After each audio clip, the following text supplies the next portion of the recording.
On Local 5, a slippery night for commuters. More than 100 accidents reported in Brown County alone. And residents who are glad the cold snap is over spend their day dealing with icy conditions. Plus, extending unemployment benefits continues to be a hot topic in the Badger State. From WFRV TV, Green Bay, Fox Cities, and the Lakeshore, this is Local 5 News at 10 in HD. Good evening and thanks for joining us. I'm Jen Sullivan. Shelley has the night off. After a slippery commute last night and early this morning, area law enforcement agencies have spent the day cleaning up the mess. The Brown County Sheriff's Department has reported more than 100 accidents between 4:30 yesterday evening and 5 o'clock this morning. A mix of rain, snow, and sleet glossed over most roads and parking lots with ice throughout northeast Wisconsin. But even though much of the ice is gone, authorities advise commuters to continue to take it slow. We ask that everyone continues to drive safely and slowly, cautiously, being aware of there's other people in the area, and if someone does go in the ditch, to call it in, and then we'll get a wrecker out there as soon as it's safe and get those vehicles out. Looking at conditions around northeast Wisconsin, courtesy of the DOT, right now roads are mostly clear. Commuters should still watch and go slow for lingering patches of ice. Brown and Outagamie County have reported the most accidents since yesterday afternoon. Most accidents were fender benders and cars sliding into the ditch. So far, no one has been seriously hurt. The overnight rain and freezing temps made it very challenging for a lot of people moving around outdoors today. Salting the roads and sidewalks was the name of the game. Local 5's Donald Robinson has more. Shoveling ice and salting. It's making me really tired. It's challenging, but driving around after a freezing rain is a mess. It's slippery. It's at intersections where there hasn't been much traffic. It's easy to slide through even stop signs. Jennifer Smith lives near this intersection of Oneida and Glendale in Appleton. She and a neighbor tried to help a truck turning on ice, but it was Jennifer who ended up needing help. Yes, I did fall down. Yes, I was skating. Olympics.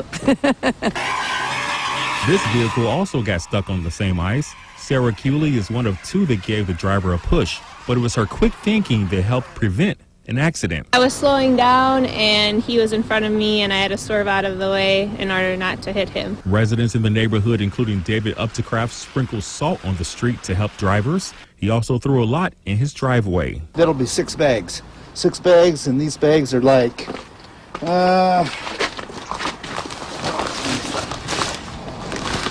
yeah, these are 50-pound bags apiece.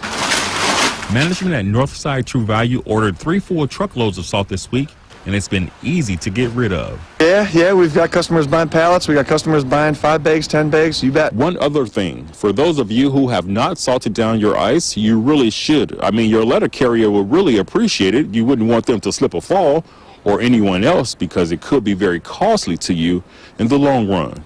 In Appleton, Donald Robinson, Local 5 News, HD. Some good advice. Thank you, Donald. A stretch of northbound Highway 41 is closed tonight as crews do some work. The closure will take place between Highway 29 and Velp Avenue in Brown County.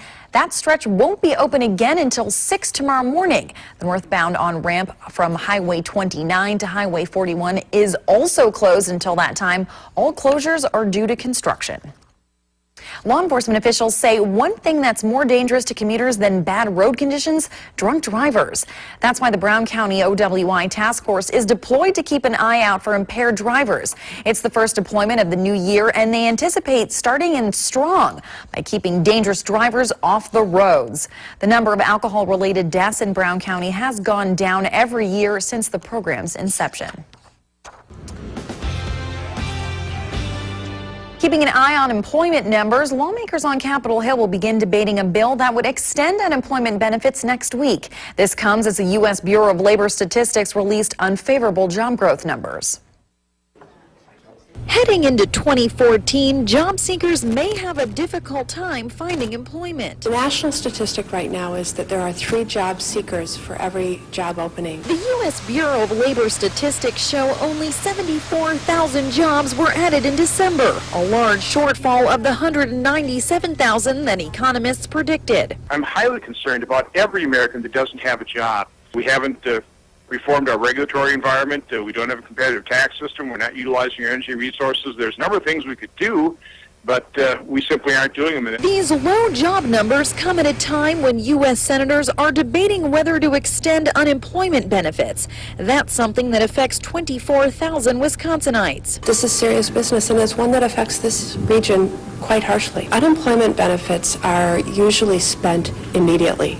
It's the rent check, it's the grocery store bill, it's filling up your tank with gas to continue looking for work. To extend those benefits for those million Americans nationwide would cost $6.4 billion for a 3-month extension. You have to pay for it. This can't be more deficit spending. This can't be added debt burden to the backs of our kids and grandkids. The Senate is expected to take up this bill Tuesday.